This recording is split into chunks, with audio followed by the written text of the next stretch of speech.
கணக்கற்ற திருக்கோவில் கால்தேய சுற்றி வெண் கொடிய பல நோன்பு ஏற்றுடலை வருத்தி வேதமெல்லாம் கூறுகின்ற யாகமெல்லாம் செய்து பாங்கான வேதியர்கை பணமல்லி தந்து பசு அதனை பூசித்து அதன் கழிவை உண்டு தங்கள் உயிர் மோட்சத்தை அடைவதற்கு முயலும் தயவு இல்லார் சத்தியமாய் முத்தி அதை அடையார். அதாவது தயவு எங்க இருக்குதோ அங்கதாண்டா இறைவன் இருக்கிறான்.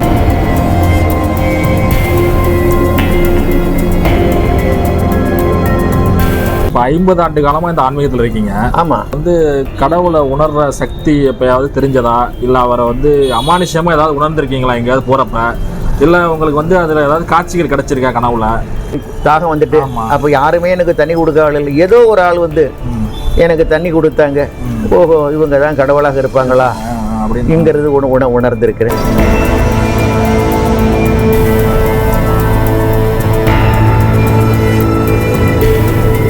சிவவாக்கியத்துல கூட என்ன சொல்றாங்க, ஆடு நாடு தேடினும் ஆனை சேனை தேடினும் கோடிவாசி தேடினும் குறுக்கே நிற்குமோ ஓடியிட்ட பிச்சையும் உகர்ந்து செய்த தர்மமும் சாடிவிட்ட குதிரை போல் தர்மம் நிக்குதுறாங்கிறான்.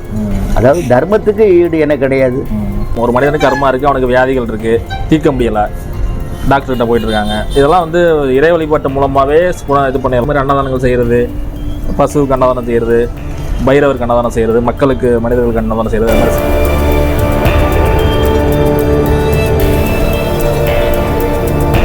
தாயார் இருந்தென்ன தந்தையும் இருந்தென்ன தன் உறவு பிறவி கோடி தனமலை கொழிந்தென்ன தனபெயர் எடுத்தென்ன தாரணி ஆண்டுமென்ன சேயர்கள் இருந்தென்ன குருவாய் இருந்தென்ன சீடர்கள் இருந்தென்ன சித்துபல கற்றென்ன நித்தமும் விருதங்கள் செய்தென்ன நதிகள் எல்லாம் ஓயாது மூழ்கினும் என்ன பயன், யமன் ஓலை ஒன்றை கண்டு தடுக்க உதவுமோ இவையெல்லாம்.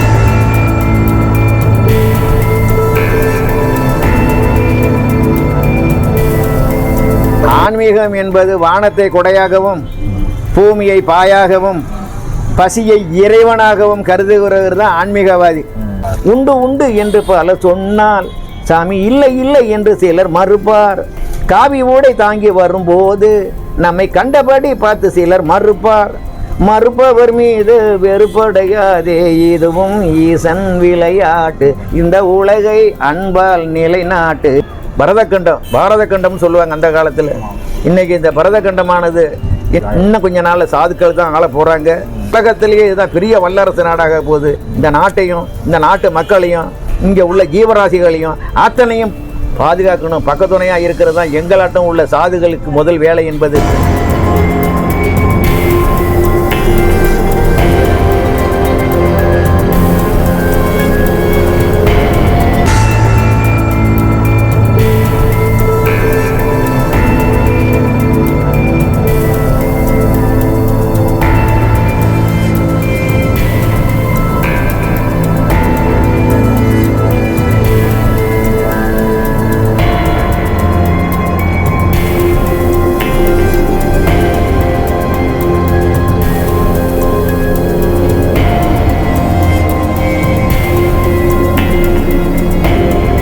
ஸ்பிரிச்சுவல் பாத் வியூவர்ஸ் அனைவருக்கும் வணக்கம்.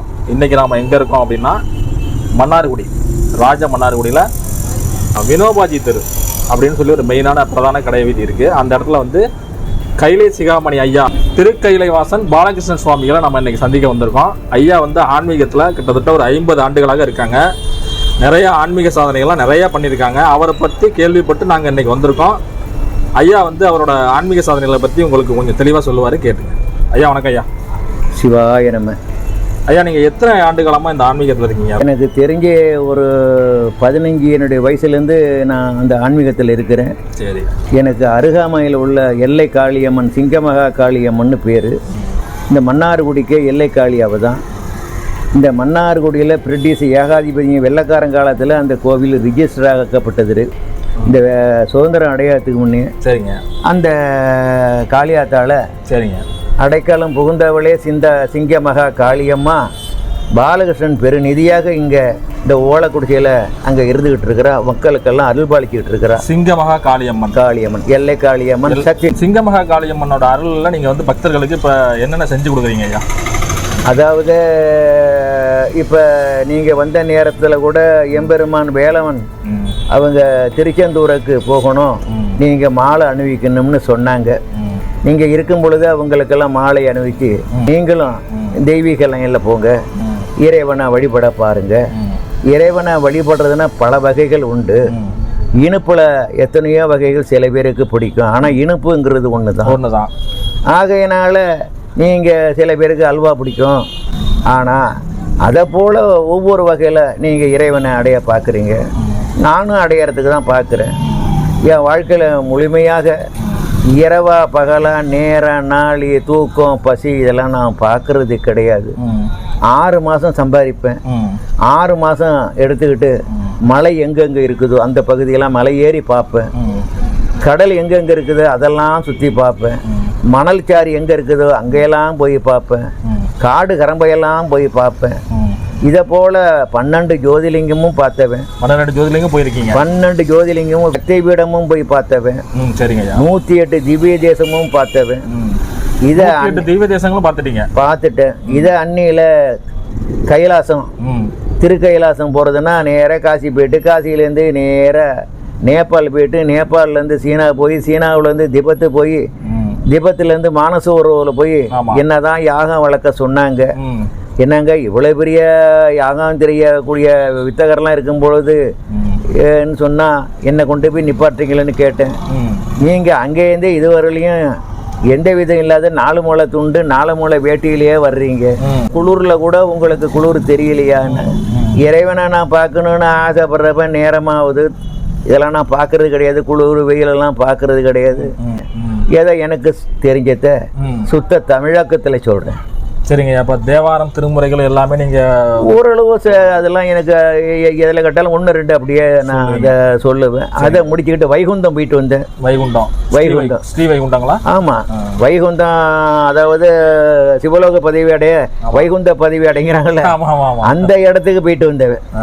அப்புறம் இங்கே இந்த பக்கம் எடுத்துக்கிட்டிங்கன்னா அமர்நாத், ஹரித்வார், ரிஷிகேத், பத்ரிநாத், கேதார்நாத், கங்கோத்திரி, யமுனோத்திரி, மதுரா, பிருந்தா, கோகுல், கோவர்த்தனா, ஆக்ரா, அலகாபாத், அயோத்தி, இன்னும் அந்த ஹனுமான் ஜெட்டு, இன்னும் நான் பல ஸ்தலங்களை போய் பார்த்தவன். இந்த ஜடாமுடி வந்து எத்தனை ஆண்டுகளாக இருக்குது? இது வந்து எப்படிங்க உங்களுக்கு வந்தது? அந்த ஏதோ ஒரு இறைவனை அடையணுங்கிற ஒரே நோக்கம் தான். பாக்கி அதை பற்றி எனக்கு நோக்கம் கிடையாது.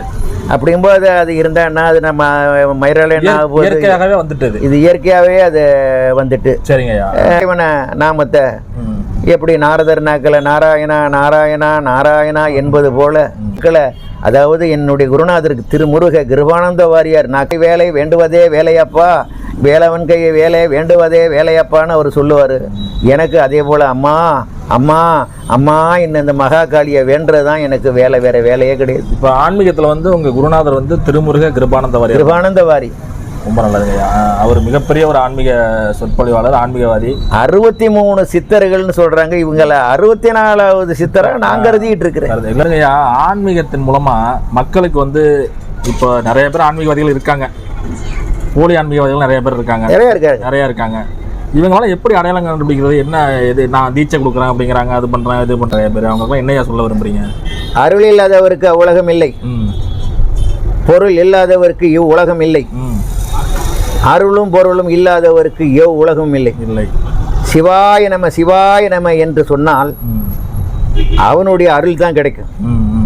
நமச்சிவாயும் நமச்சிவாயும் நமச்சிவாயம்னு சொன்னா பொருள் கிடைக்கும். ஆகையினால நான் பொருளை பற்றி கவலைப்படலை, அருளை பற்றி தான் யாரை பார்த்தாலும் சிவாய நம இதுதான் நான் சொல்லுவேன். அவன் அருள் கிடைக்கட்டும். சரிங்க. இப்போ 50 ஆண்டு காலமாக இந்த ஆன்மீகத்தில் இருக்கீங்க. ஆமாம். இப்போ வந்து நான் என்ன கேட்குறேன்னா, உங்களுக்கு வந்து கடவுளை உணர்கிற சக்தி எப்போயாவது தெரிஞ்சதா, இல்லை அவரை வந்து அமானுஷ்யமாக ஏதாவது உணர்ந்துருக்கீங்களா எங்கேயாவது போகிறப்ப? இல்லை உங்களுக்கு வந்து அதில் ஏதாவது காட்சிகள் கிடச்சிருக்கா? கனவுல ஏதாவது அமானுஷ்யமாக உணர்கிற சக்தி கிடச்சிருக்கா உங்களுக்கு? எனக்கு என்னுடைய அமைப்பில் நான் பார்க்க போகும் பொழுது ஏதோ ஒரு ரூபத்தில் அந்த நேரம் எனக்கு தண்ணி தாகம் வந்துட்டு, அப்போ யாருமே எனக்கு தண்ணி கொடுக்க இல்லை, ஏதோ ஒரு ஆள் வந்து எனக்கு தண்ணி கொடுத்தாங்க. ஓஹோ, இவங்க தான் கடவுளாக இருப்பாங்களா அப்படிங்கிறது உணர்ந்திருக்கிறேன். அதே போல் நான் போகிற இடத்துல எதிர்பாராத சில நாய்கள் என் பின்னாலே வரும். என்னோட நாயெல்லாம் என் பின்னால் வருதுன்னா ஸோ அந்த இடத்துக்கு போகிறதுக்கு நம்மளுக்கு வழிகாட்டுது போல் இருக்குன்னு அப்போ அது ஏதோ இறைவன் தான் நம்மளை வழிகாட்டி அழைச்சிட்டு போகிறதா நான் நினைச்சேன். உடலுக்குள்ள இருக்க உயிர் தான் ஜீவன் தான் சிவன். திருமூலர் சொல்லியிருக்கேன், இப்போ நம்ம ஜீவனே சிவனாக கருதலாமா, உயிரே நம்ம சிவனாக வழிபடலாமா? திருமூலரே சொல்லியிருக்கிறாரு, உள்ளத்தின் உள்ளே ஒளிக்கும் ஒளி அதனை தெல்லம் தெளிந்து தரிசனம் செய்யாமல் பள்ளத்து நீர் போல பாய்ந்து குதித்து ஓடி கள்ளத்தன வேடம் கொண்டு கடவுளை தேடாதுன்னு அவரும் சொல்லியிருக்கிறாரு. ஆகையினால அதுல வள்ளலார் சொல்றாங்க பாருங்க, கங்கையிலே காவிரியில் 100 முறை மூழ்கி கணக்கற்ற திருக்கோவில் கால்தேய சுற்றி வெண் கொடிய பல நோன்பு ஏற்றுடலை வருத்தி வேதமெல்லாம் கூறுகின்ற யாகமெல்லாம் செய்து பாங்கான வேதியர்கை பணமல்லி தந்து பசு அதனை பூசித்து அதன் கழிவை உண்டு தங்கள் உயிர் மோட்சத்தை அடைவதற்கு முயலும் தயவு இல்லார் சத்தியமாய் முத்தி அதை அடையார். அதாவது தயவு எங்க இருக்குதோ அங்கதாண்டா இறைவன் இருக்கிறான் இன்னும் ஐயா சொல்றாங்க.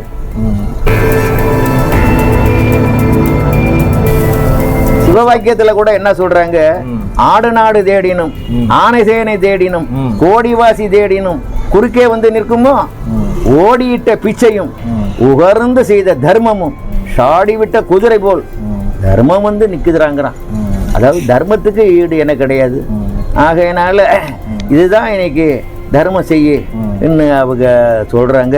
இறக்க குணம் வேணும்னு ஐயா சொல்றாங்க.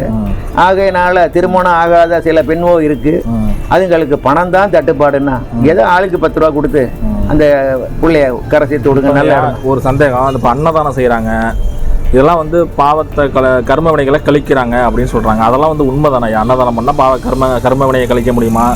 இப்போ வந்து கர்மாவை கழிக்கிறதுனா வந்து கடவுள் வழிபாடு பண்ணி கழிக்கணுமா, இல்லை அன்னதானம் செய்யணுமா, இல்லை என்ன செய்யலாம்? ஒரு மனிதனுக்கு கர்மா இருக்குது, அவனுக்கு வியாதிகள் இருக்குது, தீர்க்க முடியலை, டாக்டர்கிட்ட போயிட்டு இருக்காங்க, இதெல்லாம் வந்து இறை வழிபாட்டு மூலமாகவே இது பண்ணிடலாமா, இல்லை வந்து இது மாதிரி அன்னதானங்கள் செய்கிறது, பசுவுக்கு அன்னதானம் செய்கிறது, பைரவருக்கு அன்னதானம் செய்கிறது, மக்களுக்கு மனிதர்களுக்கு அன்னதானம் செய்கிறது, அது மாதிரி செய்யலாமா? சில பேர் சொல்கிறாங்களே அந்த இது அன்னதானம் சொல்கிறாங்க. அன்னதானம் செய்கிறத பற்றி ஒன்றும் இது கிடையாது. செய்யலாம், யார் வேணாலும் செய்யலாம், யார் வேணாலும் செய்யலாம். ஆனால் அதை எதிர்பார்த்து செய்யக்கூடாது. நம்ம ஒரு இதை எதிர்பார்த்து செய்யக்கூடாது. சரிங்க. இப்போ நானே எனக்கு வர்ற குருகாணிக்கெல்லாம் எடுக்கிறது, ஐயப்ப சாமிகளுக்கு மாலை போடுவேன், சமயபுரத்துக்கு மாலை போடுவேன், முருகனுக்கு மாலை போடுவேன், சிவனுக்கு மாலை போடுவேன், 6 படைக்கு மாலை போடுவேன். நிறைய மாலை போடுறவங்க குருகாணிக்கெல்லாம் நிறைய வைப்பாங்க.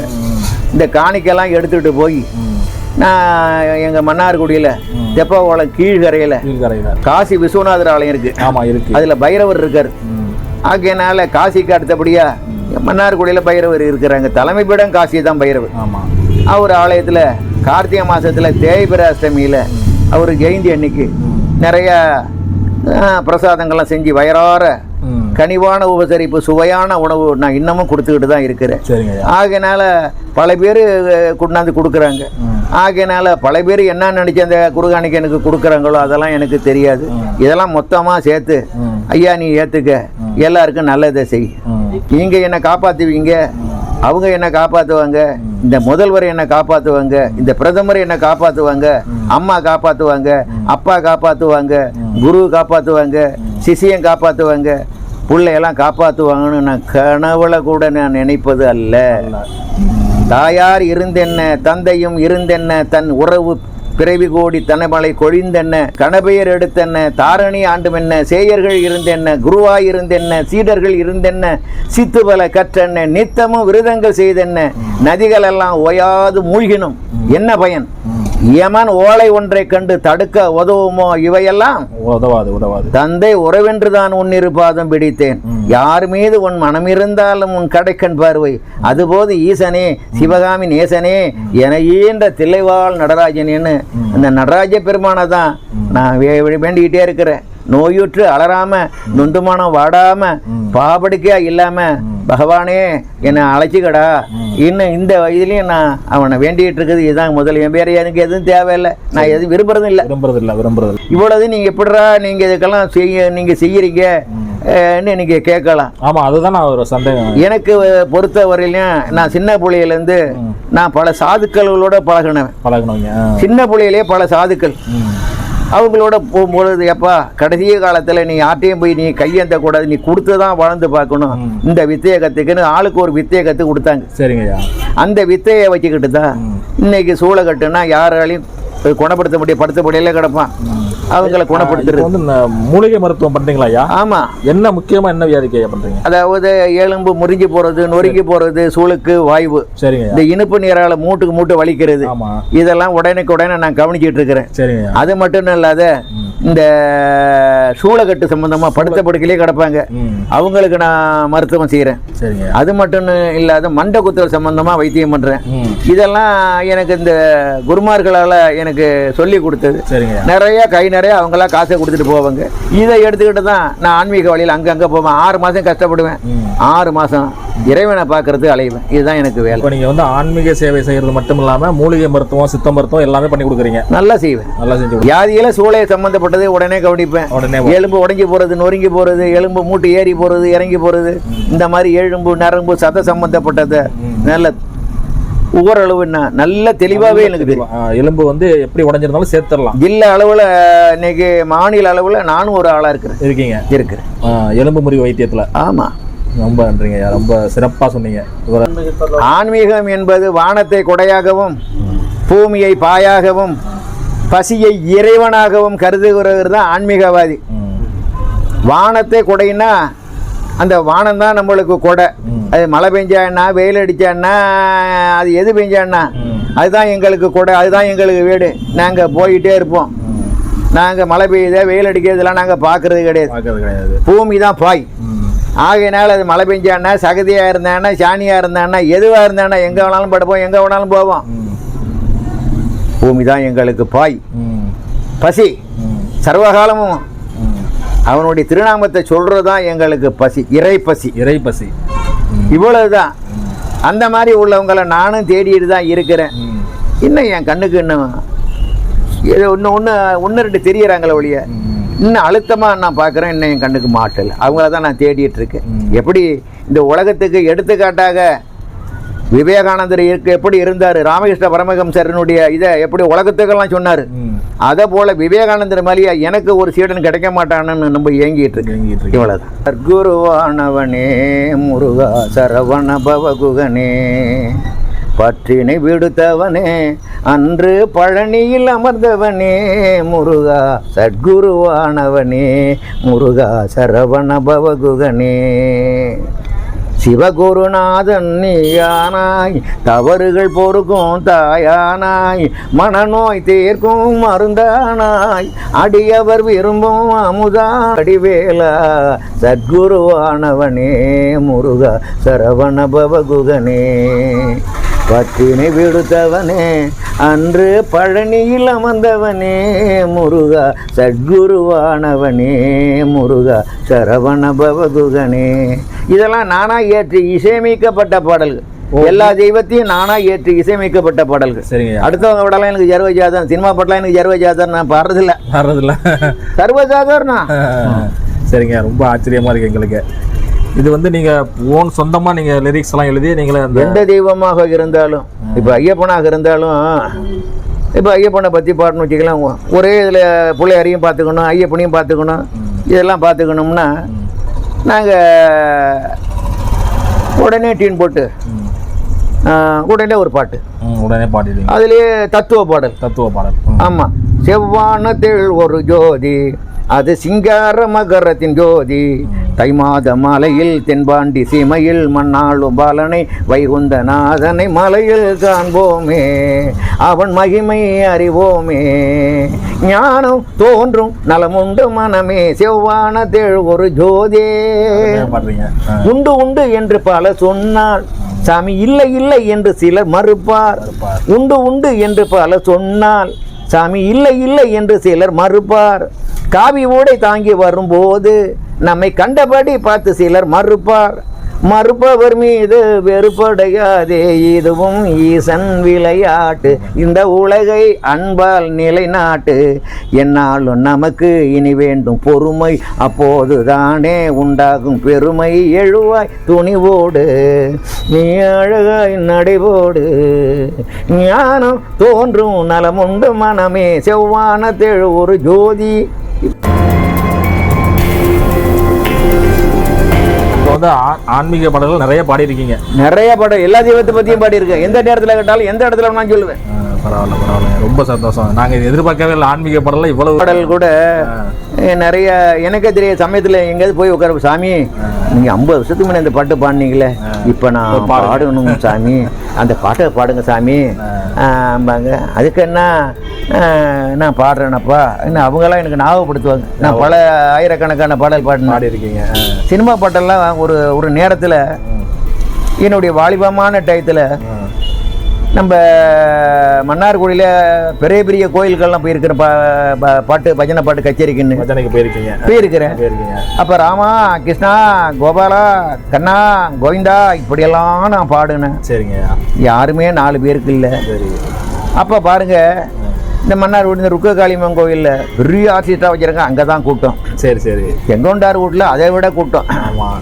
நான் அந்த ஒத்தத்துறை பிள்ளையார் கோயிலில் பார்க்குறேன், என்னையும் 6 பேர் 8 பேர் தான் நிற்கிறாங்க என்னை சுற்றி. நான் ராமா ராமா ராமான்னு பாடுறேன், கிருஷ்ணான்னு பாடுறேன், ஒன்றும் இல்லை. பக்கத்தில் ஒரு தபையில வாசிக்கிறவர், என்னங்க இதெல்லாம் நீங்கள் பாடிக்கிட்டு இருக்கீங்கன்னா இங்கே எவங்க கேட்பாங்க இந்த காலத்தில், இன்னும் புரியாத ஆள் இருக்கு, சினிமா பாட்டில் ஒரு பாட்டை விடுங்களான்னாங்க.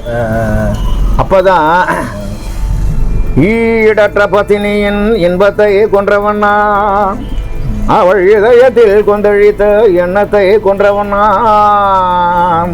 வாழ தகுந்தவளை வாழாமல் வைத்து விட்டு வாழும் பாரதையுனாள் பண்புதானே கொன்றவண்ணா. இவ்வளவுதான். அங்க இருக்கிற கூட்டம்லாம் இங்க வந்துட்டு அவன் காசை கொண்டாந்து கொட்டுறான். டபேலக்காரரு ஹார்மோனியம் போட்டுக்காரு, இப்ப பாடாத அந்த பாட்டை கொஞ்சம் காசெல்லாம் வரணும், எங்களுக்கெல்லாம் காசு வேணும், உன்னை நம்பிதான் நாங்க வந்து உட்காந்து இருக்கிறோம் என்ன. அப்புறம் சொல்லுவாங்க, அப்புறம் விண்ணோடு முகிலோடு சாமி பாடுங்க. உடனே விண்ணோடும் முகிலோடும் விளையாடும் வெண்ணிலவே தன்னோடு கொஞ்சம் கலையழகே இசையமுதே விண்ணோடும் முகிலோடும் விளையாடும் வெண்ணிலவே. அற்புதமான பாடகர் ஐயா நீங்க. நாங்கள் சுருதியோட இவ்வளவு இதோட பாடுறீங்க, நல்லா இருக்குங்க ஐயா. என் வாழ்க்கையில் இதெல்லாம் பல இடத்துல பழைய மேடையில் பாடியிருக்கேன், கர்நாடிக்கில் பாடியிருக்கேன், ஆர்சிஸ்டாவில் பாடியிருக்கேன், சும்மா தவளை வச்சுட்டு பாடியிருக்கேன். அப்போ முறைப்படி சங்கீதம் கற்றுக்கிட்டீங்களா கர்நாடகா? இல்லை, நான் யார்ட்டையும் எதுவுமே கற்றுக்கல. இயற்கை ஞானம் தான். எனக்கு வேறு எதுவும் தெரியாது. நானா அது நானா பண்ணதுதான். இயற்கை ஞானமே இந்த அளவுக்கு தான் முறைப்படி கற்றுக்கிட்டீங்கன்னா எவ்வளவோ இல்லை, எப்போயே சின்ன பிள்ளைய கற்றுருந்தா நல்லா இருக்கும். ஒரு தெய்வத்தை பற்றி பாடுறதுன்னா, நான் இப்போ ஒரு கல்யாணத்துக்கு கூட போயிருந்தேன். சாமி நீங்கள் போகாத கோயில் கிடையாது, எல்லா மதத்தையும் போய் பார்த்துருக்கிறீங்க. ஆகையினால் கிறிஸ்துவ மதம்னா என்னான்னு உங்களுக்கு தெரியும், முஸ்லீம் மதம்னா தெரியும், புத்த மதம்னா தெரியும், இதெல்லாம் போயிருக்கீங்களே, மற்ற மதத்தை பற்றியெல்லாம் நீங்கள் பாடுவீங்களான்னா அதுக்கு என்ன பாடுறதுனா பாடலாம், இல்லைன்னா இறைவன் எங்கே இருக்கிறான்னு அவங்கவுங்க தேடிட்டு இருக்காங்க, நானும் தேடிட்டு இருக்கேன். ஆமாம். ஆகையினால இறைவனை அவங்க தேடுறாங்க ஒரு வகையில், நான் ஒரு வகையில் தேடுறேன். அவங்க கண்ணுக்கு இன்னும் மாட்டில் என் கண்ணுக்குன்னு தெரியல. நான் என்ன பண்ண சொல்கிறேன்? சரியான கேள்வி. இப்படி இன்னமும் அந்த தொண்டு தான் இன்னும் செஞ்சுக்கிட்டு இருக்கிறேன். நல்லா நிறைய சம்பாதிக்கிறேன், நல்ல தர்மம் செய்கிறேன். நான் கொடுத்ததான் நான் வாழ்ந்து பார்க்கணும் கடைசி வரலையும்னு ஆசைப்பட்றேன். அவ்வளோதான், யார்ட்டையும் நான் வாங்கி ஆசைப்படலை. இன்னைக்கு உள்ளவங்க அவங்களாம் ஒரு பகல் வேஷமாக பதியன் வேஷமாக குரு ஞான உபதேசமாக நஞ்சம் குத்தான உத்தேசமானாங்க. எல்லாம் குத்தான உத்தேசம் தானே ஒழிய குறி ஞான உபதேசங்கிறதுலாம் இப்போ கிடையாது. எல்லாம் ஏதோ ஒரு வகையில் ஒரு வேஷத்தை போட்டு சம்பாதிக்கணும், அவ்வளோதான். அவங்களால இந்த நாட்டுக்கோ நாட்டு மக்களுக்கு பிரயோஜனம் இல்லை. இந்த நாடை அந்த காலத்தில் ஒரு எங்களாட்டம் உள்ள ஒரு சாதுக்களை வச்சு தான் மன்னர்களே முடிச்சு விடுவாங்க. உதாரணமாக சொல்ல போனால், இந்த நாடு சுதந்திரம் அடையுது, ஜவஹர்லால் நேரு என்ன சொல்கிறாங்க, நீங்கள் எப்படி ஒரு சாதுக்களை வச்சு அந்த காலத்தில் மன்னர்களுக்கு முடிச்சு விட்டு அந்த செங்கோலை கொடுக்குறாங்களோ அதே போல் மன்னர்கள் காலம் மாதிரி எங்களுக்கும் செய்யணும்னு சொல்கிறாங்க. உடனே தமிழ்நாட்டில் தர்மபுரங்கிற ஒரு ஆதீனத்தை பார்க்குறாங்க, அவங்கள்ட்ட கேட்குறாங்க, அதுக்கு என்ன நான் அவங்களுக்கு பதவி பிரமாணம் செஞ்சு வைக்கிறேன்னு சொல்கிறாங்க. ஒரு முளத்தில் வெள்ளியில் செங்கோல் செஞ்சு அதில் முன்னால் ஒரு நஞ்சியை வச்சு தன்னால் வர முடியல தன்னுடைய இளைய சீடரை எஜமான அனுப்புகிறாங்க. இவர் டெல்லிக்கு போகிறாரு.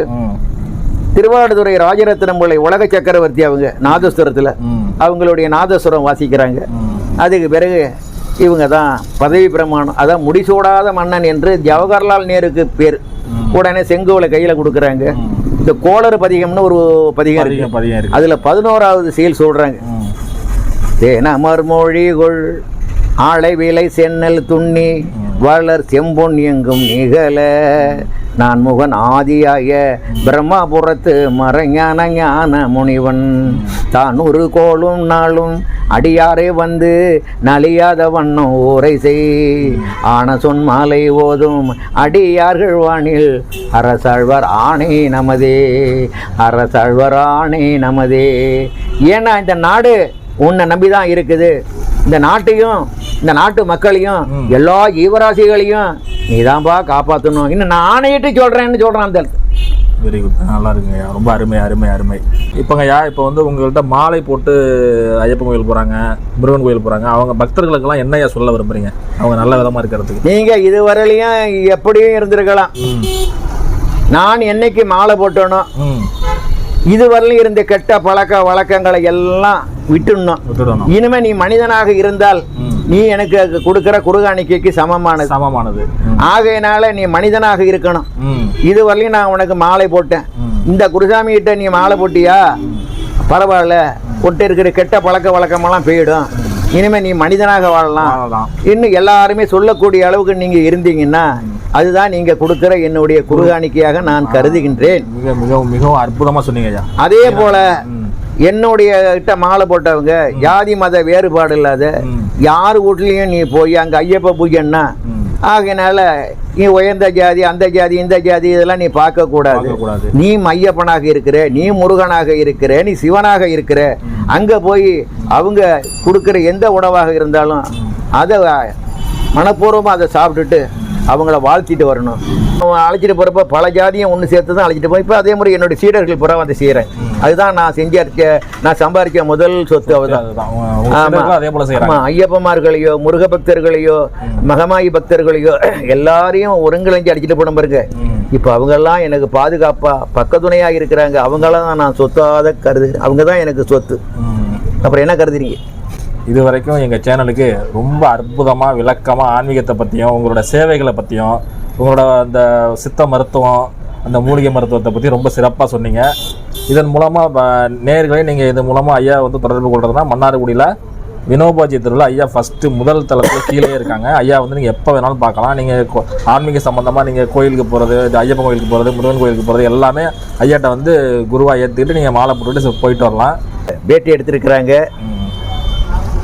அவங்க எதிர்பாராத அங்கேருந்து வந்து சாமி உங்களுடைய வரலாற்றை சொல்லுங்க, உங்களுடைய சேவையெல்லாம் சொல்லுங்கன்னு சொன்னாங்க. என்னால் முடிந்த வரலையும் நான் கட்டுறதை சில இதை சொன்னேன். அவங்க மனப்பூர்வமாக எடுத்துக்கிட்டாங்க. இந்த சேவையில் அவங்க என் மேலே ரொம்ப பிரியமாக இருக்கிறாங்க. அவங்களும் அவங்க குடும்பத்தார்களும் இதை யார் யார் கேட்குறீங்களோ அவங்களும் எல்லா செல்வங்களையும் பெற்று தன தானிய வீரிய விவேக எல்லா செல்வங்களையும் பெற்று நல்லாக இருக்கணும். வான்முகில் வாழாது பெய்க மடிவளம் சுரக்க மன்னன் கோன்முறை அரசு செய்க குறைவில்லாத உயிர்கள் வாழ்க நான்மறை அறங்கள் ஓங்க நற்றமிழ் வேள்வி மழ்க மேன்மைக்குள் சைவ நீதி விளங்குக என்று நான் இன்னும் எத்தனையோ அதை வாழ்த்தலாம். ஆகையினால எல்லாருமே நல்லா இருக்கணும், இந்த நாடு நல்லா இருக்கணும். இந்த நாடுகள் எல்லாம் இன்னைக்கு பார்த்தீங்கன்னா இது பாரத கண்டம்னு சொல்லுவாங்க அந்த காலத்தில். இன்னைக்கு இந்த பரத கண்டமானது இன்னைக்கு சாதுக்கள் இன்னைக்கு நிறைய உற்பத்தி ஆகிட்டு இருக்காங்க. இன்னும் கொஞ்ச நாள்ல சாதுக்கள் தான் ஆள போறாங்க. இந்த நாட்டு மக்களை சாதுக்களை தான் காப்பாற்ற போறாங்க. இது பெரிய ராமஜென்ம பூமியாக போகுது. உலகத்திலேயே இதுதான் பெரிய வல்லரசு நாடாக போகுது. எல்லா வளமும் இங்கே இருக்குது. இந்த நாடை காப்பாற்றுறது தான் துறவிகளுக்கு வேலை. இந்த நாட்டையும் இந்த நாட்டு மக்களையும் இங்கே உள்ள ஜீவராசிகளையும் அத்தனையும் பாதுகாக்கணும். பக்கத்துணையாக இருக்கிறது தான் எங்களாட்டம் உள்ள சாதுகளுக்கு முதல் வேலை என்பதை சொல்லி நான் இதை முடிச்சுக்கிறேன். சிவாய நம. சிவாய நம்ம அற்புதமாக சொன்னீங்க. நன்றி நன்றி நன்றி நன்றி நேயர்களே. இந்த நிகழ்ச்சியை பார்த்தவங்க அனைவருக்கும் நன்றி. ஐயாவை தொடர்பு கொள்றதுன்னா அவரோட தொலைபேசி எண்ணை வந்து நாங்கள் கீழே கொடுக்குறோம். அதை நீங்கள் தொடர்பு கொண்டு நீங்கள் ஐயா வந்து எப்போ வேணாலும் பார்க்கலாம். ஐயா மன்னார்குடியில் தான் இருக்காங்க. திருவாரூர் மாவட்டம் மன்னார்குடியில் இருக்காங்க.